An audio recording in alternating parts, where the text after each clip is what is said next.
with Ananda. And I should also, mention that, beyond the brief introduction, he is a truly remarkable, how do I put it, embodiment of the highest traditions of yoga, because, he grew up. And so in that kind of, in the environment of an ashram. And I remember when this time I spent there, that we were not allowed to wear shoes. We were barefoot. That was a very minimal thing. And the Karma Yoga involved, cleaning the toilets. And, the volume of food was rather sort of frugal, and but it was extremely delicious and tasty. And I remember that this young boy, now how do I put it, an authority in yoga, has been trained in classical music, dance, singing, percussion, and so he embodies the many different facets of India's civilizational heritage, has lived and practiced in an ashram community. And that's what he still does. Where he lives is an ashram, where students come and live with the family and other teachers. And while he juxtaposes that with a medical degree and a specialization in yoga chikitsa, which really is yoga therapy, and to focus the inheritance of his the yoga traditions into applying them, not just for a sort of a generalized a response to contemporary emotional, physical challenges, but to treat them specifically. So it is a great honor and a blessing, and we now call Meenakshi Devi Ammaji, and she too has been my teacher, and I believe she's sort of watching this. So my greetings and pranams to you, Ammaji, and for this wonderful, for me, young boy, now young man, who is going to be sharing the screen with us. So let's start by sort of, the question that is coming up for most of us today, and I start many of these sessions with that question, is that, we have been through COVID, we've been through isolation, we have been through so many challenges at these times. And, suppose I was that young boy who came to your father 45 years ago and said, look, I am tired, I'm exhausted, my mind is frazzled, what do I do? Now, I had 2 months to invest, staying with the family, but here's someone who comes into your ashram and doesn't really have a background in either yoga or India's sort of traditions. What would you say to him? First of all, a very warm welcome to each and everyone, and thank you, Rajiv ji, for those kind words. The last couple of years have been a great struggle for each and everyone, whether they are in yoga or not in yoga. Because anybody who's been on this planet for the last 2 years has not only struggled with COVID, but struggled with the mental stress that has disheartened us as humanity. So if today we had people coming in, and we do, I think the most important message that yoga has is you have to become self-reliant. You have to empower yourself from within, strengthen yourself from within, because as my beloved father would say, health and happiness are your birthright. Moksha is your goal. And he would say, if you want to be happy, do happy things.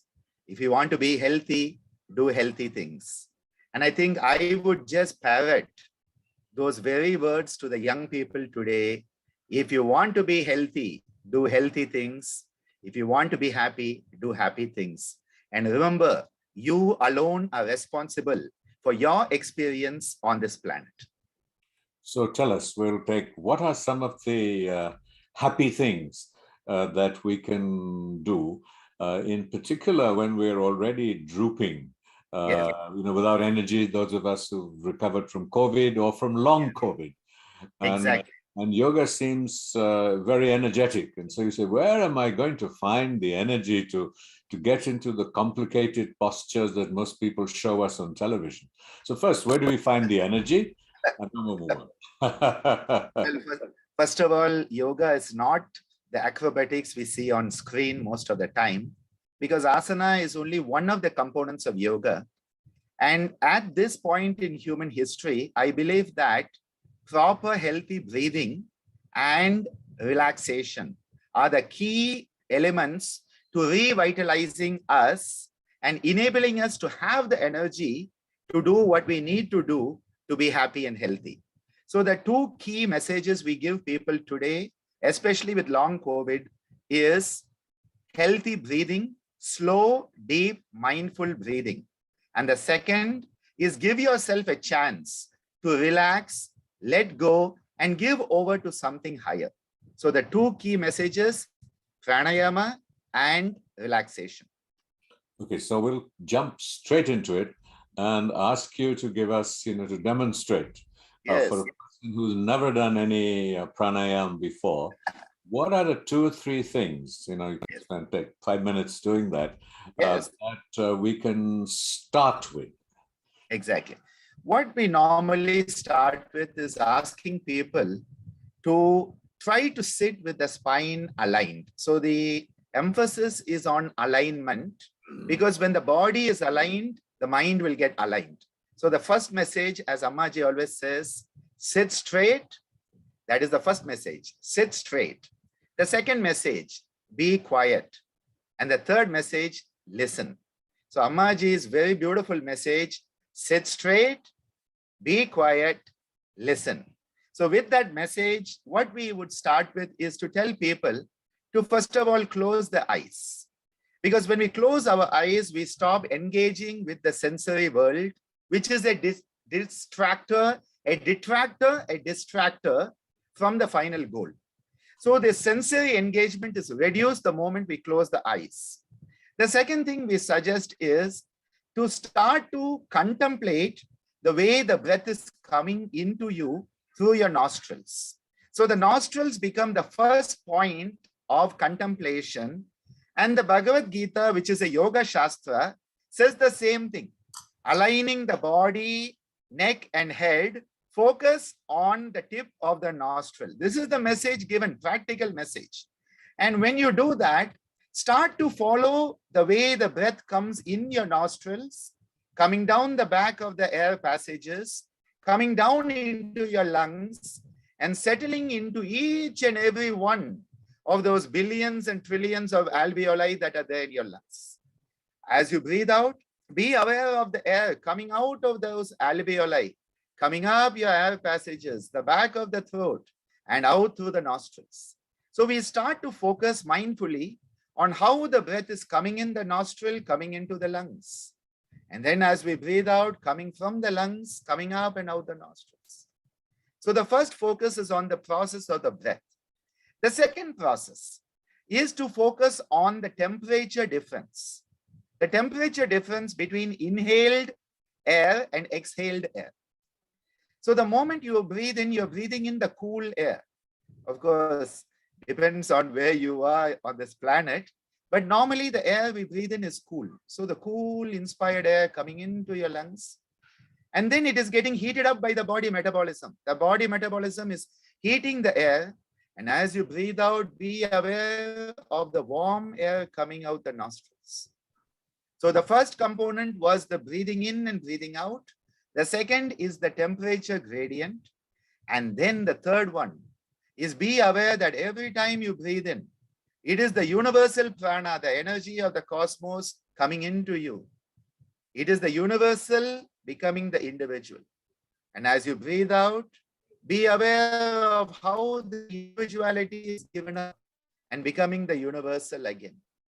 And this is one of the key elements by which you can slow down the breath. You can deepen the breath. And the moment we deal with the breath, the mind starts to come under control. Chale vate chale chittam, says the Hatha Pradipika. How the breath goes, the mind will go. Nischale nischalam bhavat. And that is why this focus, which is mindful, people say mindfulness is something different. I say mindfulness is part and parcel of the yoga tradition. Dhyana, what we call meditation today, is part and parcel of the yoga tradition. In fact, it is the heart. And as we focus on the breath like this, we start to attune to ourselves. And we begin a beautiful conversation with the self. We are having a conversation with our own self through the breath. This is one of the first things we need to do. Because all the time we are thinking about somebody else. We are thinking about having a conversation with somebody else, and most probably not even listening to the other person, because we are already trying to think what I'm going to say next. Here you're having a conversation with yourself. So pranayama as a conversation with your own self, using the breath as a medium and feeling that beautiful communion between you as the drop and the universe as the ocean. And this is why it immediately gives us an opportunity to find a sense of balance. This is one of the first things we do. The second thing during COVID is we add sound, nada. Because the moment you add nada, especially the makara nada, the sound of that humming. So if you don't want to do yoga, you don't want to do nada, you don't want to do pranayama, you can still hum any tune you want.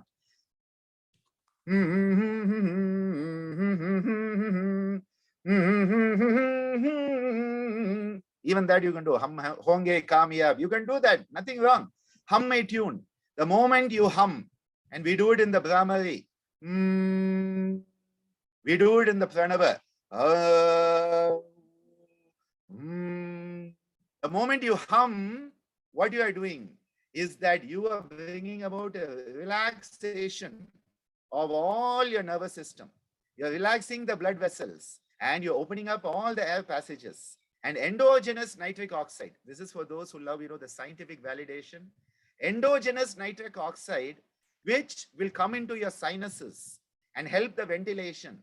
This is the best protection against COVID. And after you get COVID into long COVID, this is the best way to regain your lung function, breathe healthy. And if you breathe healthy, every cell in your body is going to be healthy. So the two things we do, becoming mindful of the respiration, giving them a count of 6. Breathe in, 2, 3, 4, 5, 6. Breathe out, 2, 3, 4, 5, 6. I'm sorry, I'm going to interrupt you. Yeah. This is called Sukha Pranayama. Okay, so why don't you just, you had mentioned sit straight, the posture. So why don't you spend 5 minutes or 3 minutes, because there's a lot of to cover. And why don't you lead us all through both the breathing, and then we'll talk for a bit, and then through, say, the Brahmari, how what the okay, beautiful. Why not? So that we really have an experience of it, hands-on experience, and what constitutes the correct posture. Exactly. Assuming that we are people like me who can no longer sit on Padmasana. So keep assuming you're sitting in a chair, and we can do the chair asana. Yes. So chair asana is also allowed. Yes. So something like, I'm also down a chair here for the sake of this. So let's do something that's simple and accessible, and that will be a training for us. And now we'll get into more of these ideas. Beautiful. Here I am. So wherever you are, begin to adjust yourself, the lower part of the body where you are basing your weight. Try to be aware of where your weight is balanced. Where is your sama? Where is your sthiti? Where is that equilibrium on which you are sitting, the base, the foundation of where you are sitting right now? The posture which we are sitting itself becomes our asana, because literally asana is a seated posture. Becoming aware of this pelvic region, the hip joint that is coming into this. Let your mind focus on the base of the spine. Be aware of how that spine, the vertebral column, is built vertebra by vertebra, one on top of the other. 33 vertebrae constituting the whole spine. Be aware as you come up from the base, how each of these is being aligned. Be mindful as if you're putting a brick one on top of the other and building this beautiful building, which is your spine, the Brahma Danda, the Meru Danda. And as you come up, be aware of the lower back. There's a slight curvature, a natural curvature in the lower back, coming up to the region of the middle back that is associated with your chest and connected to the rib cage. And then coming up into your shoulders, be aware where your shoulders are, how the shoulder girdle is connected to your spine. And then coming up into your neck, being aware of these beautiful bones, 7 cervical bones, small bones there. And then on top of this whole edifice, the human skull. Be aware whether your chin is protruding by adjusting yourself slightly so that your chin comes down a little bit, and adjust yourself to see whether now you feel a sense of continuity, a sense of oneness between the base of your spine and the top of the head. Does it feel as if it is all aligned? Settling into the sthiti, a position where we are stable and to some extent at ease, because an asana should be sthira and sukha. And then begin to let your mind come to the process of your breathing.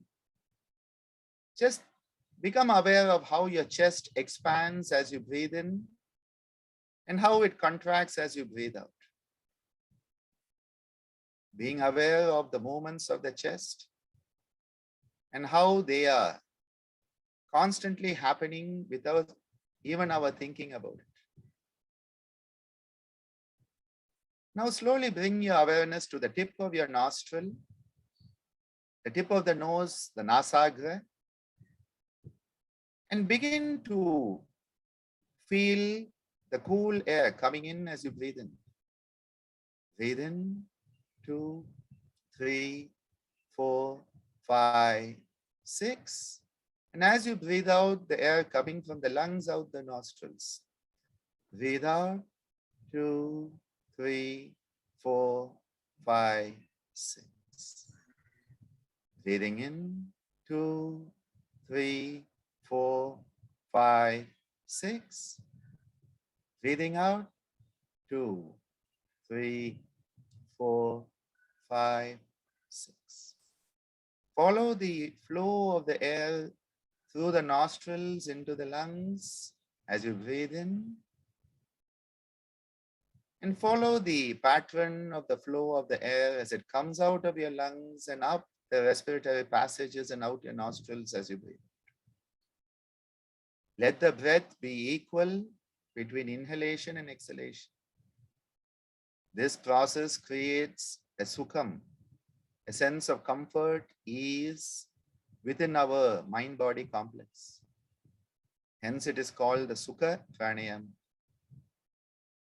Make sure that you are mindful of the breath. Be aware of the temperature changes. Every time you breathe in, the cool air coming in. Every time you breathe out, the warm air going out. Breathing in, 2, 3, 4, 5, 6. Breathing out, 2, 3, 4, 5, 6. Breathing in, 2, 3, 4, 5, 6. Breathing out, 2, 3, 4, 5, 6. Now, as you breathe in, I want you to contemplate the sound of a bee. This is the Brahmari. Let the mind contemplate what a bee sounds like. And as we breathe out, let us make an extended bee sound through the humming. So breathing in. And as you breathe out,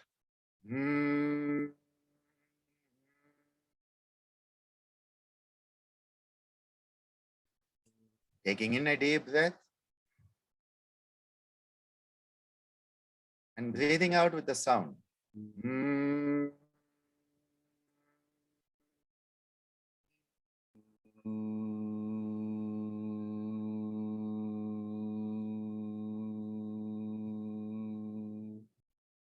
Taking in a nice deep breath and breathing out.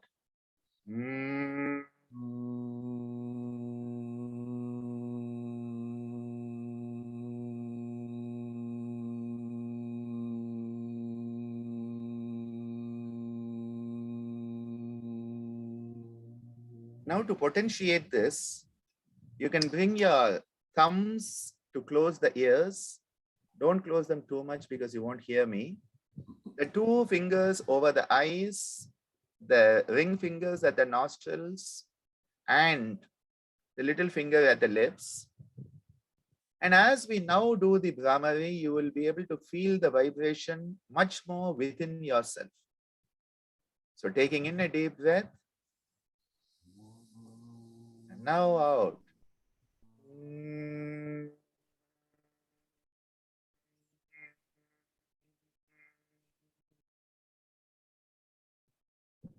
Taking in a deep breath.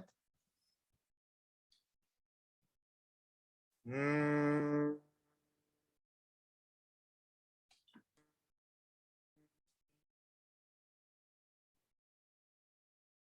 one more time, breathing in.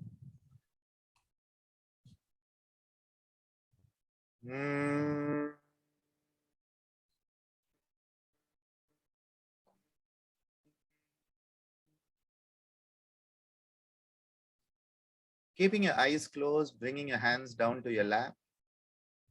Sitting quietly. Let that ringaram, the sound of the Brahmari, that bee sound resonate within the skull. When we close off all the orifices of the sensory apparatus, the sound can resonate in the skull. And it is said this Brahmari produces unexcelled happiness, joy, an experience of the vibratory power of Nada itself.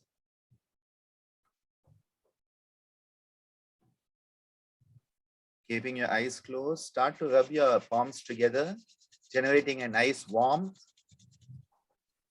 And then placing the warm palms gently over your eyes so that the warmth from your palms can come into the eyes.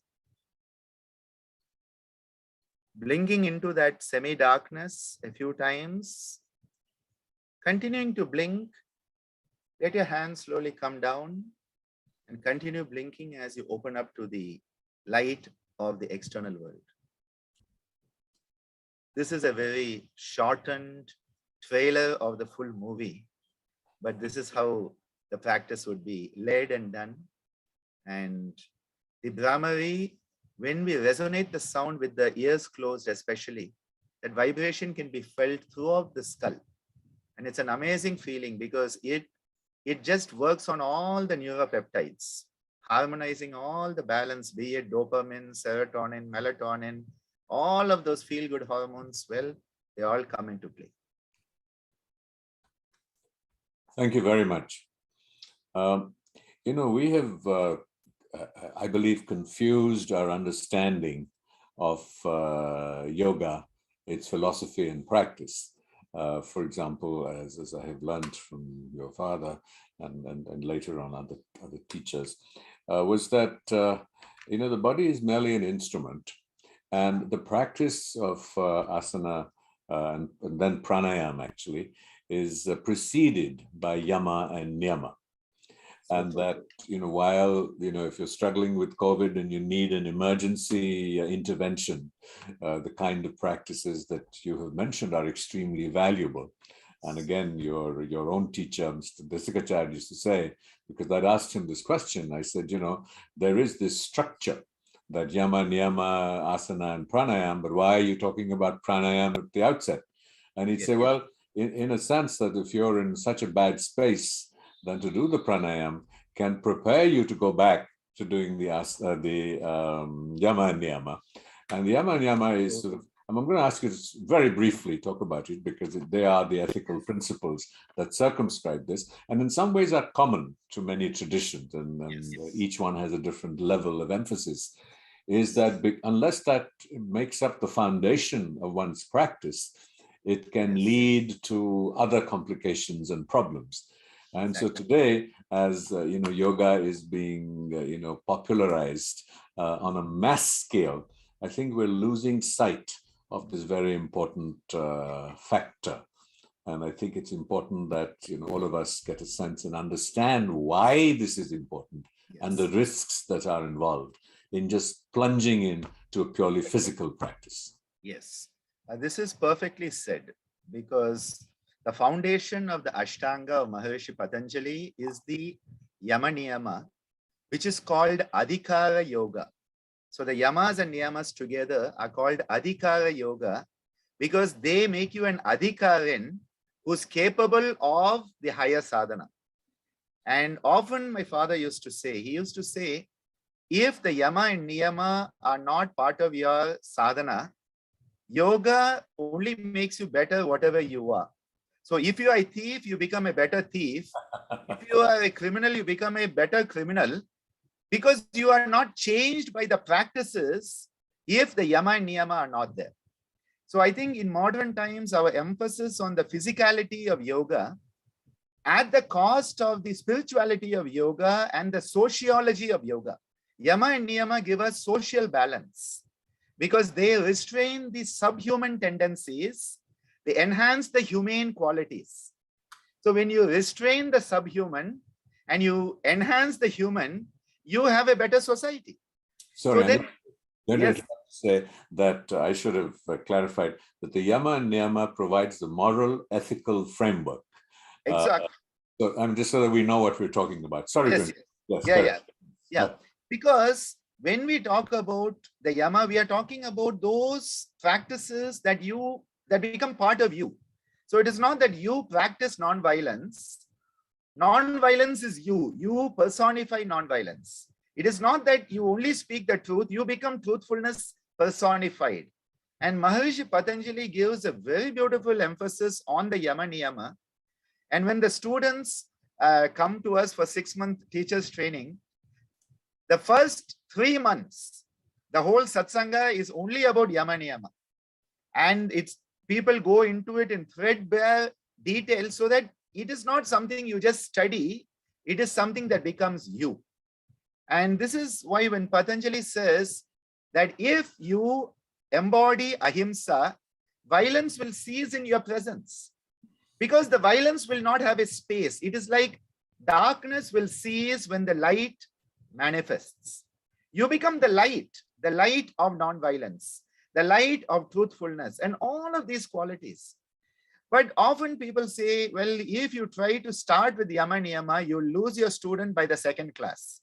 So they start with asana, they start with pranayama, and they hope to come back, but then they get so lost in this maze of consumerism, where instead of a guru shishya, it becomes a provider and a consumer.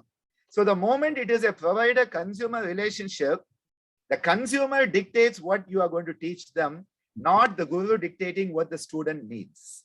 So I think the tradition itself has changed drastically, but Yama Niyama are the foundation for the whole yoga life itself.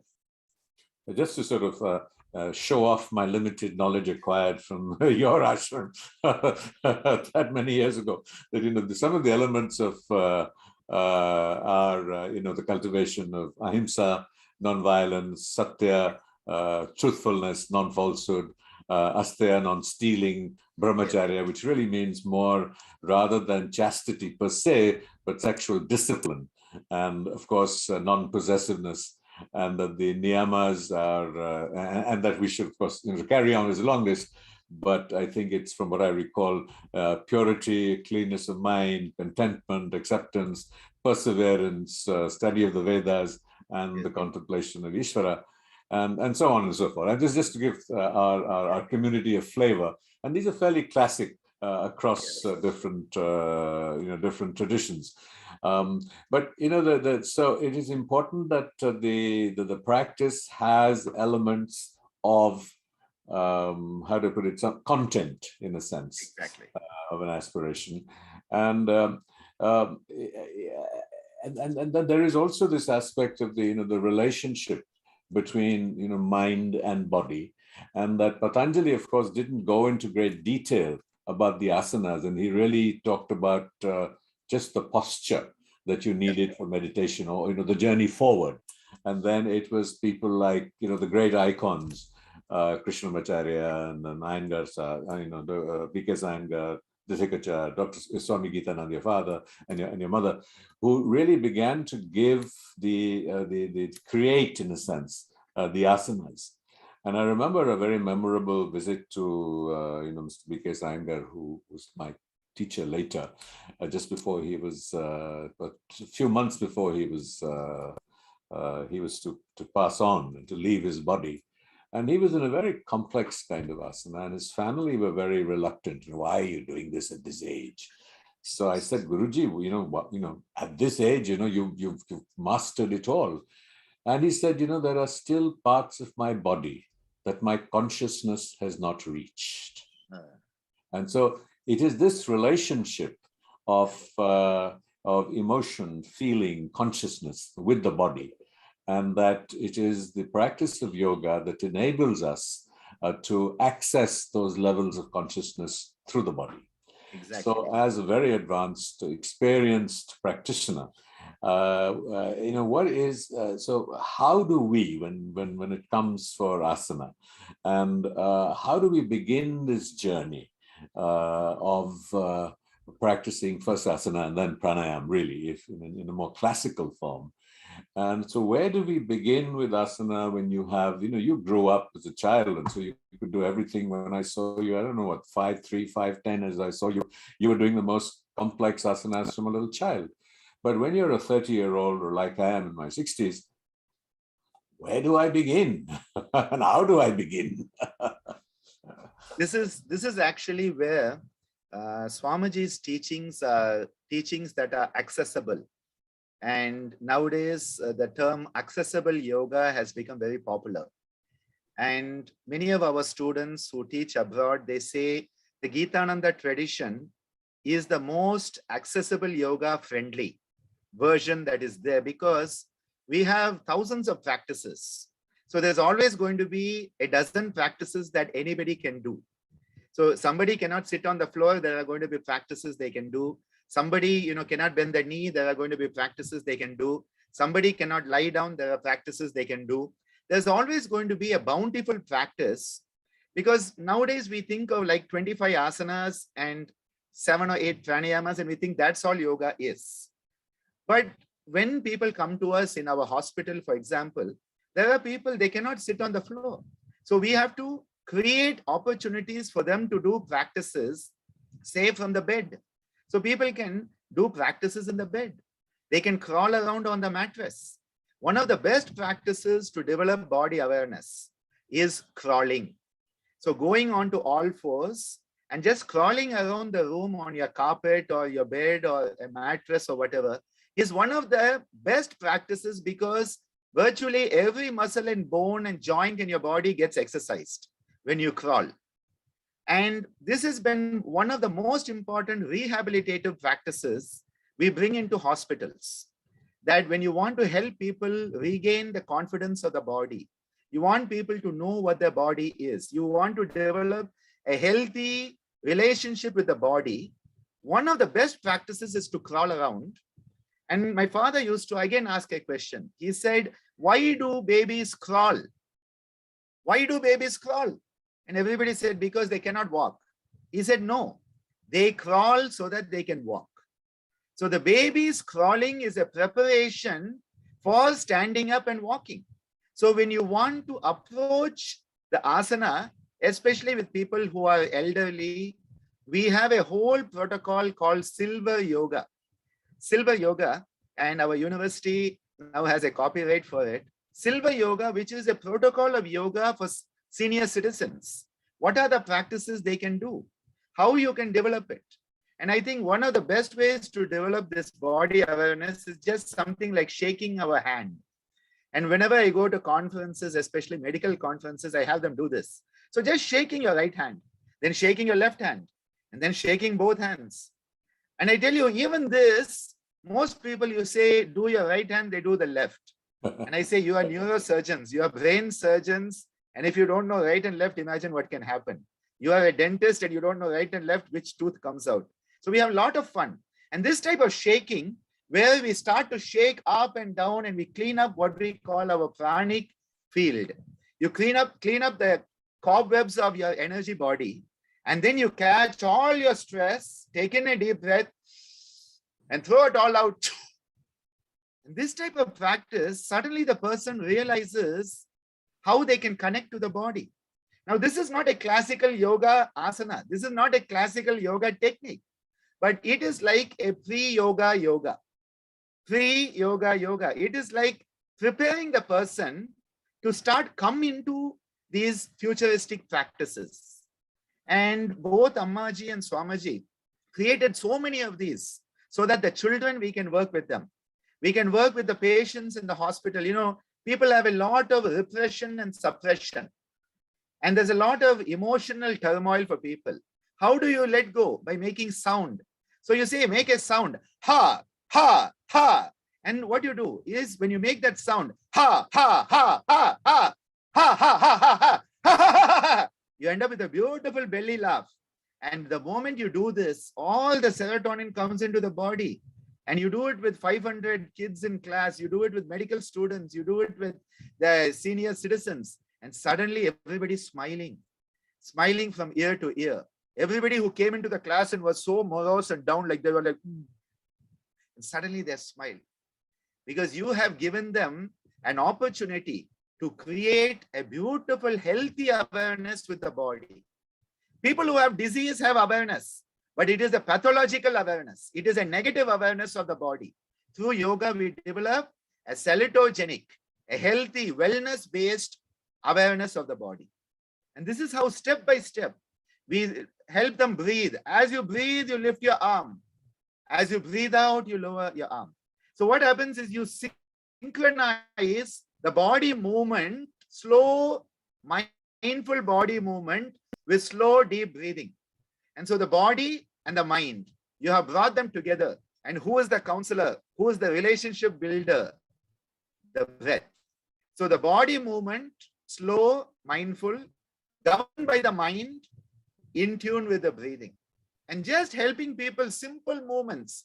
I say, even if you just lift your finger 10 times and you do it with breathing. So breathe in, breathe out, breathe in, breathe out. You have already created mind-body harmony. And you have started to understand your body. You bend down and touch your toes, you know your toes exist. Most people don't think that toes are connected to the brain because it's so far apart. You bend down and touch your toes and you get a good lesson in humility because you realize you cannot touch your toes, you cannot get beyond your knees. It's a good lesson in humility. And this is how, through these simplified practices, through these accessible practices, you develop awareness, and then slowly the person can come into the classical asanas. Let me sort of take a step back in this discussion and say that, ask, what is the aspiration of yoga? It is, surely it is more than just good health. It is something much larger. And what is that destination that yoga seeks? Most of us approach yoga when we have a problem that we want solved, usually to do with the body and often with the mind, and to strike balance and harmony. But what is the goal of that balance and harmony? In fact, I had a young man meet me some time back, and he said, I want to learn yoga, but my family thinks I shouldn't. I'm like, why does your family think you shouldn't? And he said, because they say you're already healthy, why do you need to do yoga? So, there is this idea that you only do yoga when you're unhealthy. But yoga is the best preventive medicine. You start early so that you prevent that which you can prevent. Once it occurs, you try to remedy it. And if it cannot be remedied, you learn how to manage it. That is where then the especially terminal conditions, we do a lot of quality of life enhancement. But coming back to your question, the goal of yoga is Kaivalya, liberation. That alone is the goal. So to get out of all of this endless samsara cycle and be liberated. Now people say, why do I need that? Well, our soul, our atma, our jivana, whatever it is, it knows that. But we think, oh, I need to have a healthy body. Okay, yoga can help you have a healthy body. I need a healthy mind. Okay, yoga can help you. I need healthy relationships. Yoga can help you. I need healthy emotions. Yoga can help you. And you can do it. But they are only the positive spin-offs of yoga. They are not the goal of yoga. So the moment people say yoga for diabetes, yoga for hypertension, I think we have got it wrong. It is yoga for the sake of yoga alone. And when you live yoga, you practice yoga for the sake of yoga, your physical health will improve. Your mental health will improve. Your emotional health will improve. Because the World Health Organization talks of 4 domains: physical well-being, mental well-being, social well-being, and sometimes spiritual well-being. Yama and Niyama work on social well-being. Asana, Pranayama on physical well-being. Pratyahara and Dharana on mental well-being. Dhyana, Samadhi on spiritual well-being. So Patanjali already has given two angas for each of the domains of WHO. But health and wellness are a byproduct of yoga. They are not actually the goal. The goal of yoga, actually, Frank, is liberation and nothing but that. Yoganga Anushthanat Ashuddhik Shaye, says Patanjali. You get rid of all the impurities.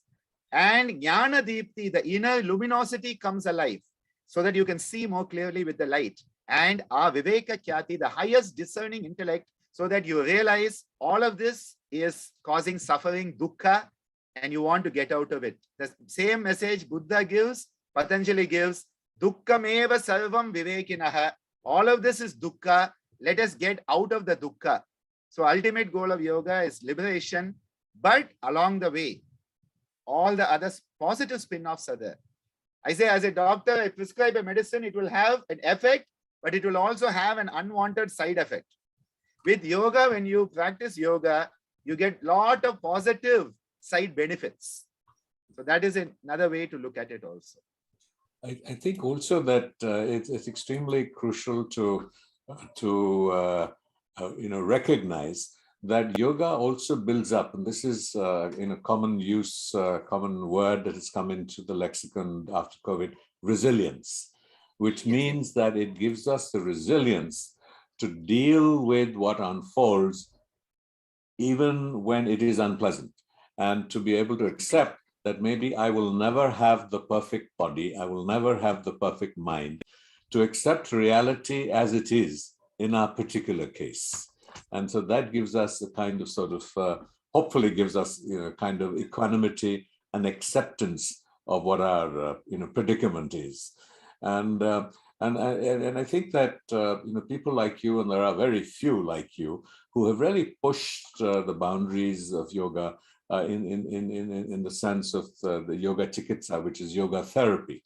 And in some ways that this is what B.K. Iyengar was trying to do through the use of props, is to enable the benefits of yoga postures for people who could not attain them in pure ways. And I think your tradition has brought other techniques that make the advantages and benefits of yoga more accessible. But there is also sort of very a concern, and there are many traditions which in fact discourage the practice of yoga and asana, because they feel that it that it can lead to a body consciousness, a sense of the perfect body, and take you away from the spiritual, because and I believe that this has much to do with the absence or the presence of a guru or a teacher that guides the aspirant's journey to yoga. And this is what we are really seeing today. So I was wondering if you could give us a sense of the risks involved of embarking on an advanced, it's all right, if you're doing basic Anulom Vilom and basic practices of yoga, you're all right. But I think very often that, if you watch someone on television doing Bhastrika and pumping your stomach, and if you have hernia, you're dead. Almost anyway. And so, what are the words of advice, recommendation for those of us who at this age want to embark on a journey of yoga? How do we measure a good teacher? What are the danger points as we move ahead? I think one of the biggest dangers is that we think we can learn it from a video, we think we can learn it from a book. And the necessity of a living teacher, the necessity of a living tradition cannot be overemphasized at all. And I am very strong promoter of the idea that we need a living tradition, a living teacher, because we are a living being. So a living being is constantly changing, and the human being is constantly changing and evolving. What we are yesterday, we are not today. What we are today, we are not tomorrow.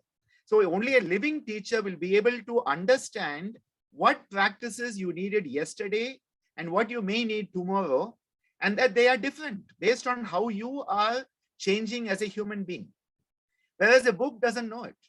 And one of the commonest issues is that a practice that may be good for you when you are healthy may not be good for you when you are unhealthy. So a common thing that happens on the net, they say Dhanurasana, the bow posture, is good for the kidney health. Yes, great. D.K. Iyengar also said it in his Light on Yoga, so everybody likes it. If you are a healthy person and practicing the bow posture, Dhanurasana, it will help your kidneys be healthy, no doubt. But if you have a kidney disease, if your kidneys are swollen and you do Dhanurasana, you can damage your kidneys and kill yourself. So the same practice which was good as a preventive technique may not be good as a therapeutic technique. And this only a living tradition will know. This a book doesn't know the difference. An internet site doesn't know the difference. And even though they are developing mobile apps and other things, and we are part of some of those endeavors, it is very tough.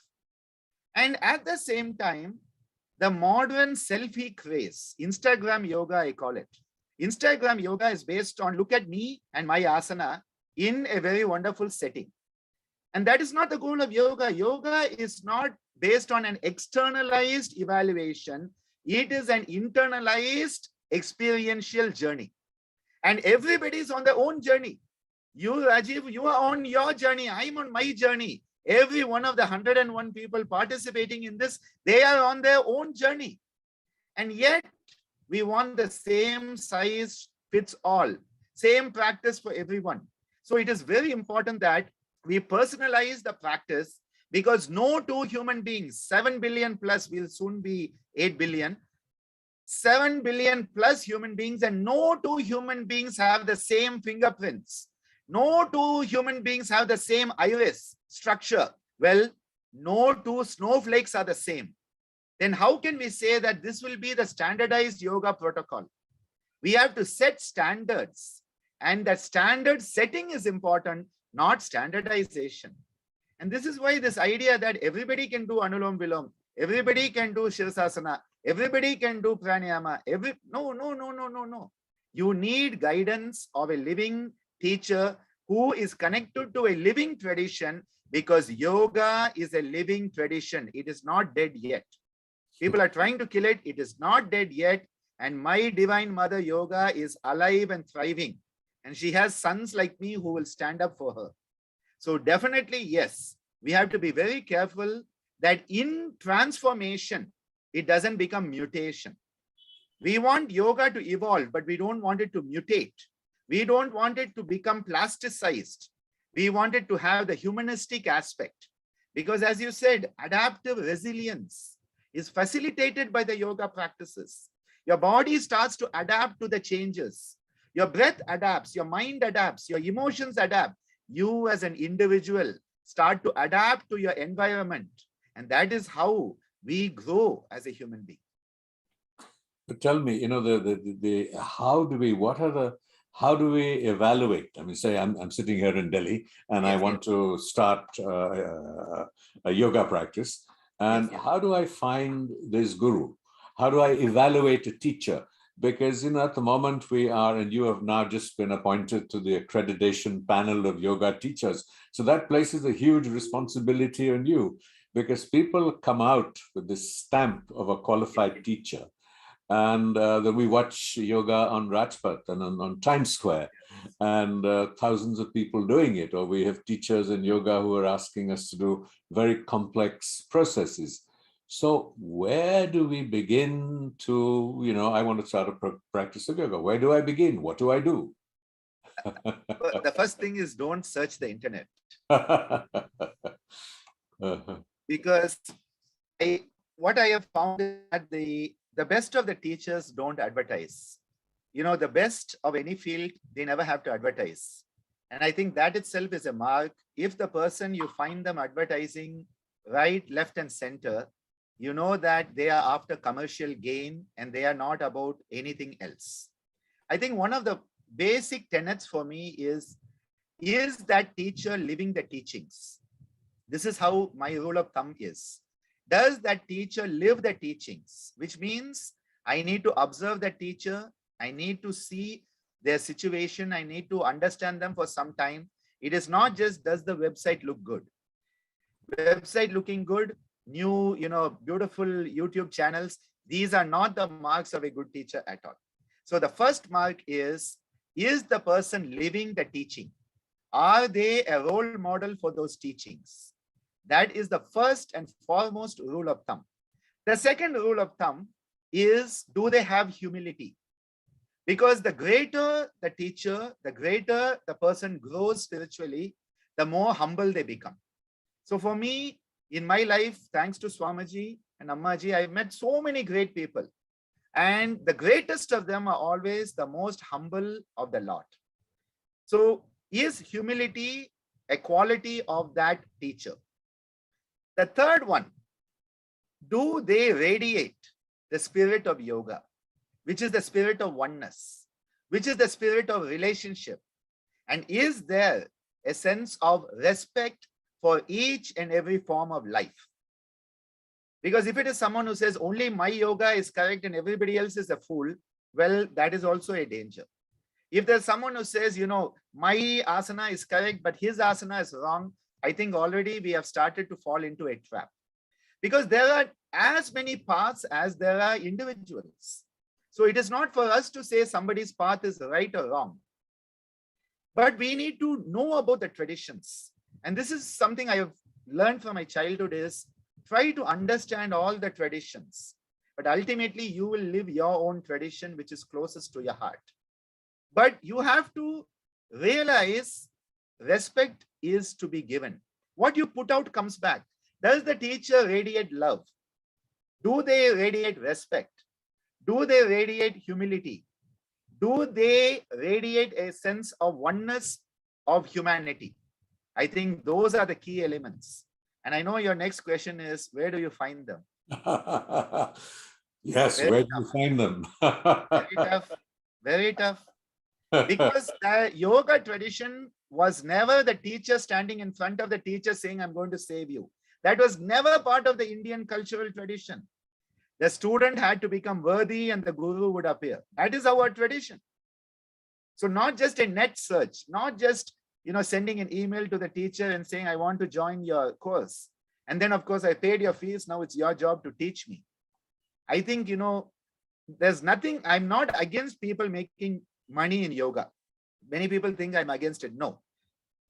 There is a righteous, dharmic way to have earning. But then there's also something called need and greed. And is the person living a life where needs are fulfilled, or are they living a life that is showing greed? Because the moment greed comes, you are just going to be one more, Excel file in the list of bank accounts. So I think it's a very, very deep one there. But that is really the challenge for, most aspirants, is that this makes yoga extremely, in some ways, elitist. And so there is this sort of crossfire, fertilization in some senses that is needed, the middle path. And how do we evolve that middle path? because people no longer have the luxury to be able to retreat to ashrams. Is yoga not for them? Yeah. It was traditionally fairly elitist, and it was not the Aam Aadmi who could access yoga. Yes. So this balance between accessing yoga, and where is that sort of fine line that to find between finding a teacher in the old Gurukul tradition that you could surrender to. I mean, I've seen your father was capable when wrath was needed, he could manifest wrath. When compassion was needed, he could manifest very tender love and compassion. And I think that great teachers evoke that confidence that you can surrender yourself and your body, because they are pushing your boundaries, and it can easily snap if it's not done properly. So, since you are now on the AYUSH board, you're a professor in a hospital, you run an ashram, you are going to be certifying, who's a good teacher, and as I mean, the horrible word, as a consumer of those teachings by those teachers, what do I do?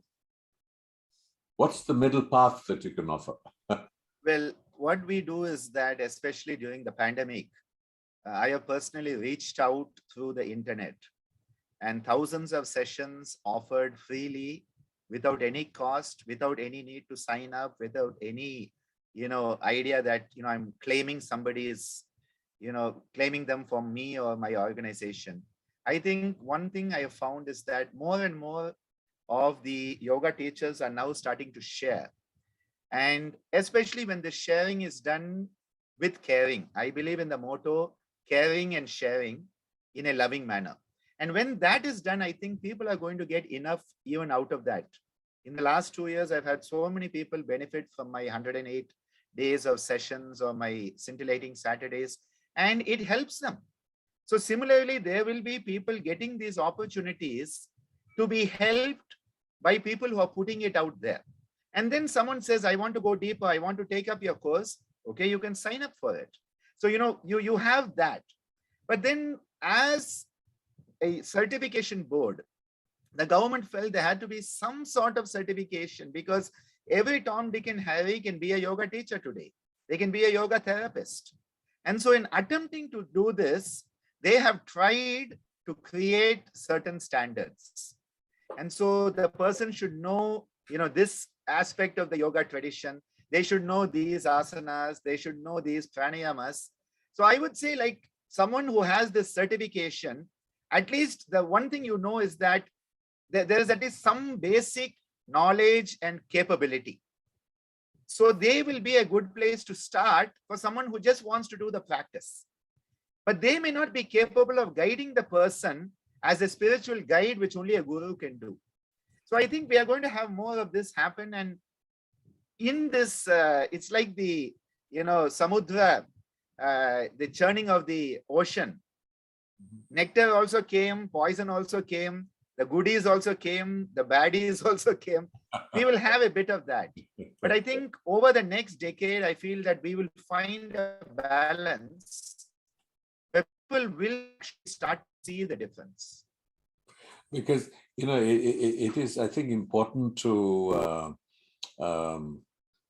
recognize as we embark on our personal journeys of locating a qualified yoga teacher and engaging in the practice and I wanted you to,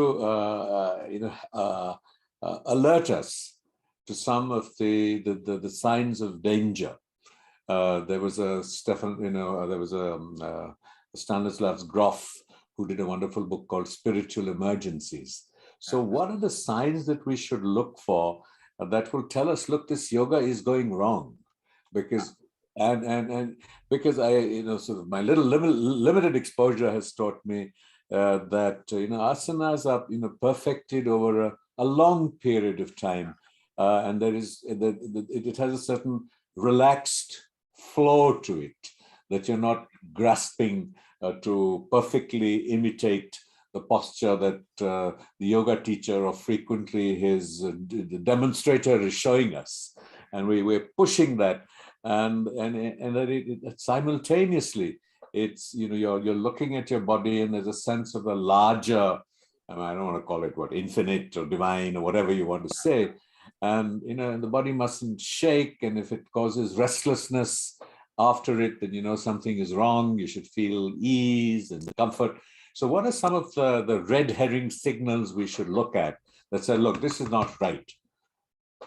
Yeah, I would say one is that the practices should give you a sense of sukha, which is ease.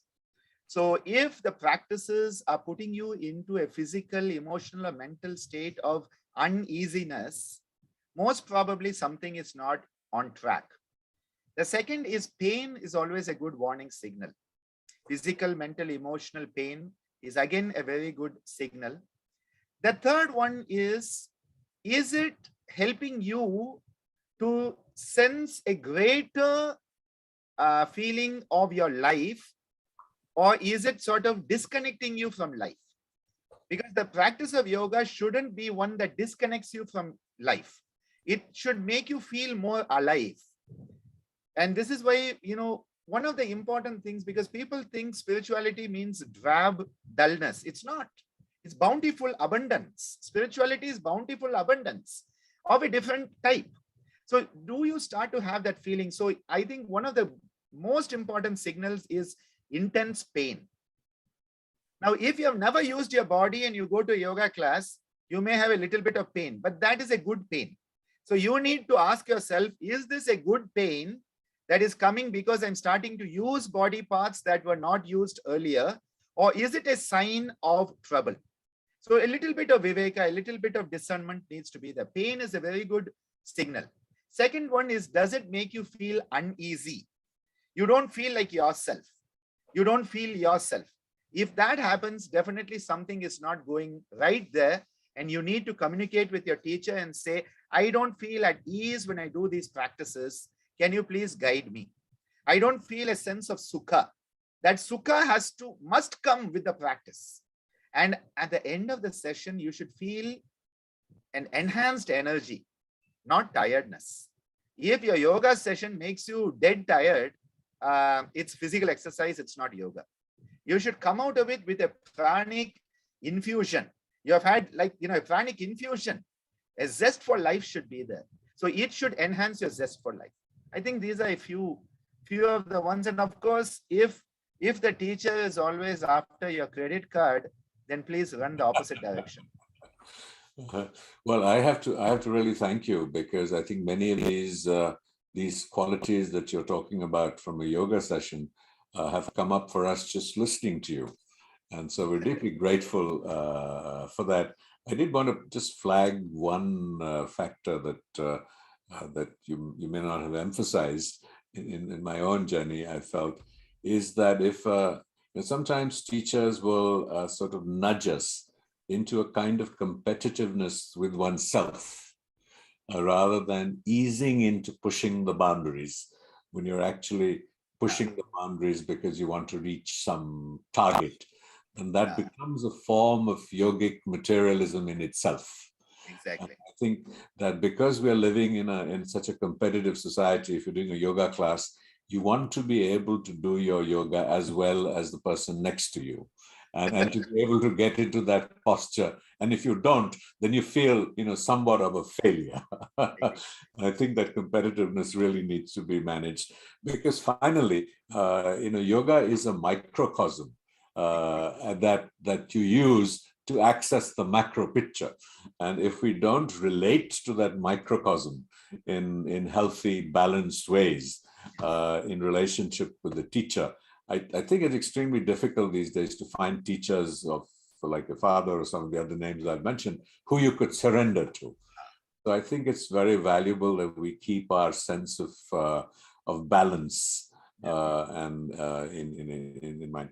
Well, we have several questions, and we have Aparna to sort of moderate that. And so over to you, young lady. Thank you so much, Rajiv. To begin with, we have a question from Ashwini Gupta, who asks if there is a particular or perhaps a few books that you could refer us to, to begin our journey, on this path? I'm not into selling books, but I think one thing that people can do is Google Bhavanani yoga, and there's no other Bhavanani in yoga at all on this planet. So, they'll get hundreds of my articles that are uploaded for free. There are thousands of YouTube videos for free. And then if they want, they can go to our website, and there are beautiful books by my father, my mother, and myself. And these are books that have been written with the idea to share the teachings without any mutation at all. And so they are hardcore teachings. Right. I'm going to ask a supplementary question to that. But the problem is that because there are hundreds and thousands of articles and books, which is the first one we should read? Okay, the latest place where you can read some good stuff is on Medium, where I started writing blogs that are short, and you will find some very good blogs that I'm writing to help people understand the depth of yoga in digestible doses. So, I'm trying to give them in small doses to digest. So there's one on yoga as a living tradition I shared today, on pranayama, on asana, just to get the context. And those who want the scientific side, academia has all my scientific papers. So you can have the scientific side also. But I think the Medium blog is a good place to start in that way. I may also just sort of, add to that, because I know that, and I'm sorry, I call a guru by his first name, but it's very difficult not. You are a loved elder and mentor for me. No, please. So, I think that, and this is, someone who has also been, there is a Yogacharya has been a very valuable teacher. There were 4 teachers of Swami Geetananda generation who have been icons. And I think that any of their introductory writings are also, very seminal. There was big Angar's Light and Yoga. I was just commenting from, what's available on our side. Yes, absolutely. Be it TKV, the Shikachar, his writings are beautiful. Of course, when it comes to asana, Iyengar is the gold standard. And then Swami Rama has some very good writings, and his students, Swami Veda Bharati and others, very beautiful illuminating writings are there. Right. We have another very interesting question from Ranjit Nair. He asks whether there is something like yogic perception, and if so, what is the evidence for it? I mean, I'm not sure we can get into that, but if you'd like to respond to the idea of yogic perception and what that is. There is a concept of yoga drishti.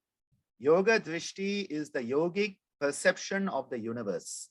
And this is shared a lot by Sankhya. So Sankhya and yoga as a darshana give us a perception of the universe. And the yogic perception is that the universe is real as long as you are part of it. And once you transcend it, it's real for those who are still stuck in it. So I like to say it's like you go to watch a movie, you come out of the movie halfway, the movie doesn't exist for you, but it still exists for those who are in the theater.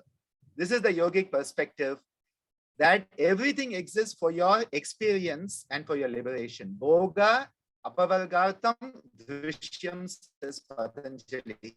So the yogic perception is slightly different than Vedanta that says everything is illusion. In yoga, it says it is there for your experience and to facilitate your liberation. So this is the yoga drishti. And there are 4 YouTube talks on that. And having said that, I think it's also extremely important to recognize is that the limits of the verbalization of what you're calling yoga drishti. Yes. And I think that when I mentioned that example of parts of my body that consciousness had not reached, exactly, that sensation that the body has captured of an expression of consciousness in human form cannot be communicated. But the genius of our civilization, and this is where I think yoga plays a very critical role, is the combination of method and wisdom. So yoga provides the method through which we can glimpse the experience of whatever visions that you're talking about, because we can talk about it till doomsday.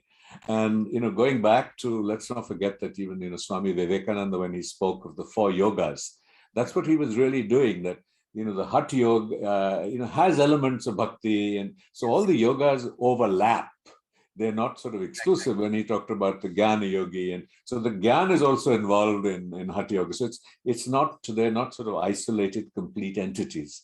So I think that, when we become a mind-only civilization or culture that looks for everything to be explained verbally, this is where yoga offers one of the most sort of concrete, tangible methods to be able to experience this larger, whatever you want to call it, whether you want to call it Maya, whatever particular perception that is. And I think that is what when he's talking about the ancient traditions, it really is, these are not just verbal transmissions, they are transmissions of method. So someone like Ananda will have been given a glimpse, at least a glimpse, if not more, in his lifetime, through the methods and techniques that he has learned and he has inherited. And so it becomes a transmission of lived experience through method. And it's very crucial that we recognize and accept that. And hence, as he pointed out right in the beginning, there is no instant variety of insight and wisdom. So true, so true. Absolutely, absolutely. I think in the course of the conversation, some of the questions that had been asked have already been, referenced, and they have been answered. I'm just going to thank everybody who's asked questions. There's Fernando, Antonio, Rajiv, then there's Kunsang, and a few people who have chosen to be anonymous. But I think we're sort of done with the questions, because I think in some form or the other, they've all been given answers to. So I think we're done with questions. Rajiv, if you'd like to sort of take over.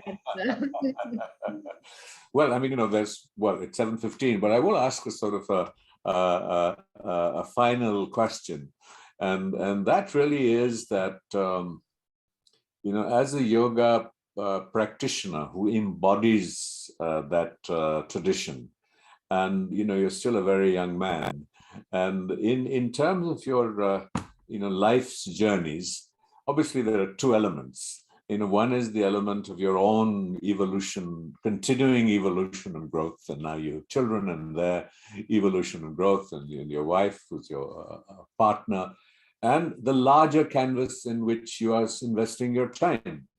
You could be just running an ashram in splendid isolation and continuing to accelerate your own journey into nirvana or samadhi, whichever phrase we want to use.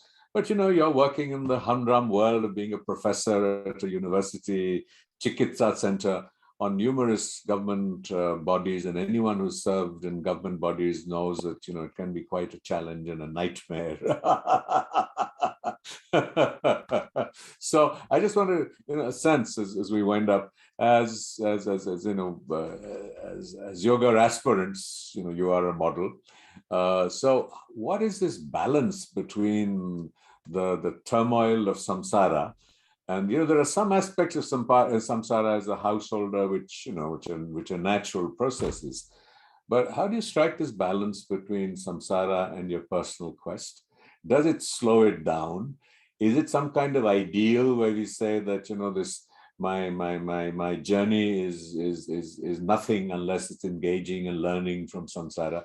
How have you worked this out for yourself? In the old days, you had these gurukuls where the Swamijis or the teachers lived in splendid isolation, spoiled by society and the community, and had these students to deal with.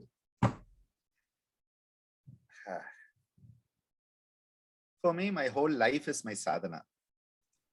So my life is my sadhana. So be it my life as a parent, as a husband, as a son, be it my life as a professor, be it my life as a human being, as part of the society, I feel that every moment of my life is giving me an opportunity to become a better version of myself, refine myself, discard those parts that are not really the true me, and ultimately work towards that highest goal.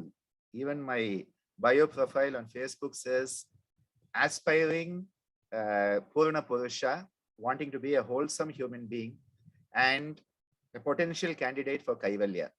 I think, that is what my ultimate goal is. My goal is very clear, Kaivalya. Nothing less than Kaivalya is my goal. But I don't feel that anything is a distraction, because I feel that it's all part of the sadhana. And this is where I love Patanjali's concept of Bhoga Apavargartha. You are having that experience. So somebody is nice to you, it is an experience for your growth. Somebody is not nice to you, well, it's also an experience for your growth. You're on a committee which is easy, good, not easy, good. So though as a human being, your emotions may become volatile, though you will have those days of depressed, why me? I have a lot of those days. Though Swamiji gave me the name Ananda and said, you must be your name. So whenever I am in Anandam, I am myself. There are many days I don't have Anandam. And I tell people this frankly, because it's easy to think, oh, he has it easy. No, we all have struggles. But the struggle is there to make us better. It is like our spiritual gym. The struggles are like our spiritual gym to help the spiritual muscles get enhanced so that we can move forward on that trajectory towards the highest liberation. So my attitude is that not a single moment in my life is not my sadhana. So for me, there is no separation. There's no viyoga. It is all yoga. It is all one. And it is all for the sake of the Atma alone. It is all for the sake of that embodied being which has come onto this planet, experiencing what it is experiencing for the sake of Kaivalya ultimately. Thank you very much, Ananda, for the time we have spent together in your spiritual gym. I love that analogy, and I think you have exercised and impacted, all our certainly psychological, emotional muscles, and maybe we will get a chance to exercise the physical ones too at some point with you in a workshop. So thank you very much. And thank you, Aparna, for your efforts, and Jamyang and Shilpi and Kunsang and our entire team, and all of you participants. Our next session will be on April the 1st, April Fool's Day. And when I contacted my friend Dr. Rajan Sankaran, who's an iconic homeopath, who will come and talk about homeopathic approaches to healing the mind. And he says, well, are you serious? It's April Fool's Day. So thank you very much, everybody. And thank you, Ananda. And my regards and greetings to Amma and your wonderful family. And I remember our time in the ashram well. Thank you.